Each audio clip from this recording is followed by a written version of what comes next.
नमस्कार सर्वांना, माझ्या यूट्यूब चॅनलमध्ये तुमचं मनापासून स्वागत। तर आज मार्केटमधून हे गुलाबजामुनचं पाकिट आणलेलं आहे। साधारण पाव किलो पाकिट आहे हे। आज त्याचे आपण गुलाबजामुन बनवणार आहे।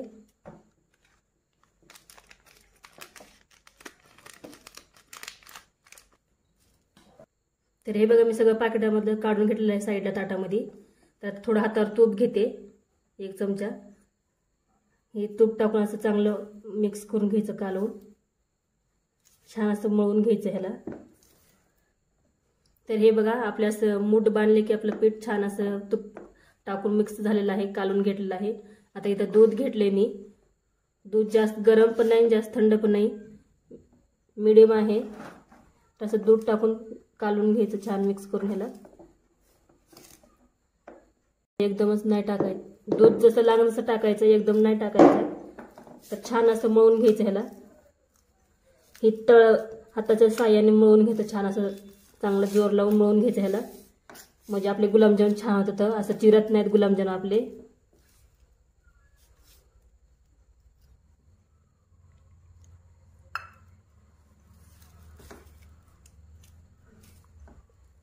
हे बघा, आपलं पीठ आता छान मळून झालेलं आहे। जास्त घट्ट पण नाही, जास्त पातळ पण नाही केले मी, सैलसर केलं नाही पीठ। तर तुम्हाला एक मी बनवून दाखवते। चांगलं ह्याला जोर लावून चांगलं मळून घ्यायचं। तर हे बघा, तर बघू शकता मी अशा प्रकारे बनवून घेतलेत हे। तुम्हाला आणखी ह्यातून मोठे बनवायचे तर मोठे पण बनवू शकता, आणि छोटे बनवायचे तर छोटे पण बनवू शकता गोळा घेऊन यातला। तर मी ह्या साईजचे बनवून घेतलेले आहेत। हे बघू शकता किती छान दिसतात, आणि आपल्या ह्याला कुठं सुद्धा चिरा वगैरे पडले नाहीत, काही नाही, मस्त झालेले आहेत। बघू शकता हे बघा। तर हे बघा, हाय तेवढे आता पिठाचे मी अशा प्रकारे सगळे बनवून घेते। मग आपण हे तळून घेऊ, तळून घेऊ हे। तर बघा, आपले ह्या साईजचे सगळे गुलाबजामुन बनवून झालेले आहेत। 35 गुलाबजामुन झालेले आहेत हे सगळे। तर हे बघा, साईज मी मोठे ठेवलेले आहे, जास्त लहान पण नाही, जास्त मोठे पण नाही, मिडियम साईज आहे सगळे। बघा सेमच आहे हे। बघा, बघू शकता किती छान झालेले आहेत, कुठं चिरा वगैरे काही सुद्धा नाहीत ह्या गुलाबजामुनला। हे बघा, एकदम पेढ्यासारखं दिसतात, खव्यासारखे। आता आपण ह्याला तळून घेऊ साईडला, आणि एका साईडला पाक बनवून घेऊ। तर हे बघा, पाक बनवण्यासाठी इथे मी पातेले घेतले एक, आणि ह्या गिलासाने मी 1 गिलास साखर घेतले। 1 ते 1.5 गिलास साखर टाकते मी।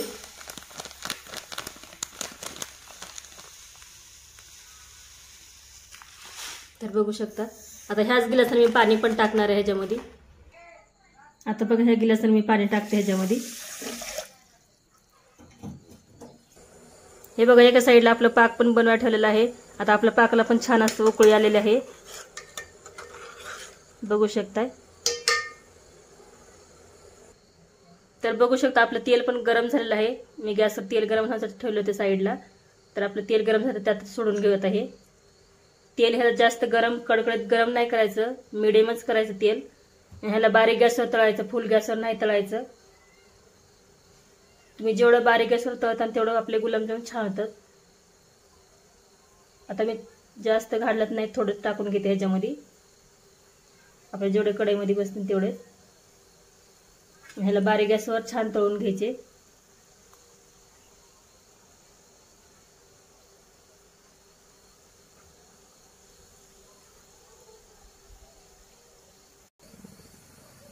ते बघू शकता, आपल्या गुलाबजामुनला छान असा कलर आलेला आहे। आणखी थोडं आपण तळून घेऊ ह्याला। तर हे बघा, आपले गुलाबजामुन छान असं तळलेले आहेत। आता मी ह्याला साईडला काढून घेते। दुसरे पण अशा प्रकारे सगळे तळून घेते मी गुलाबजामुन।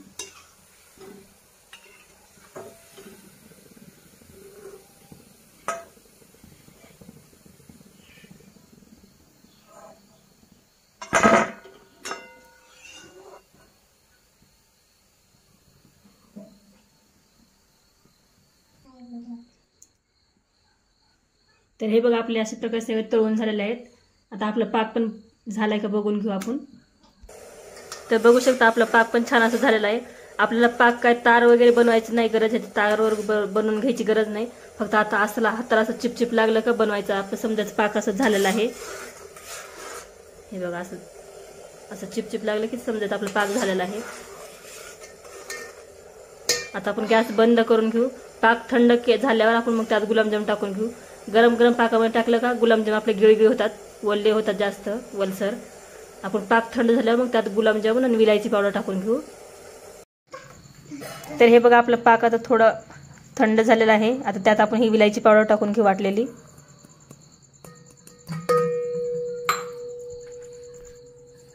त्याला छान असं मिक्स करून घेऊ.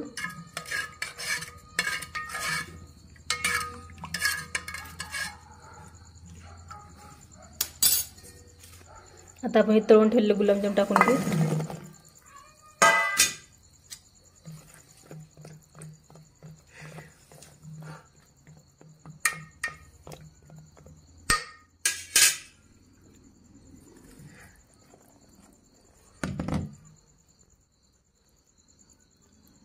आता हे झाकण ठेवून आपण असं ठेवून देऊ ह्याला.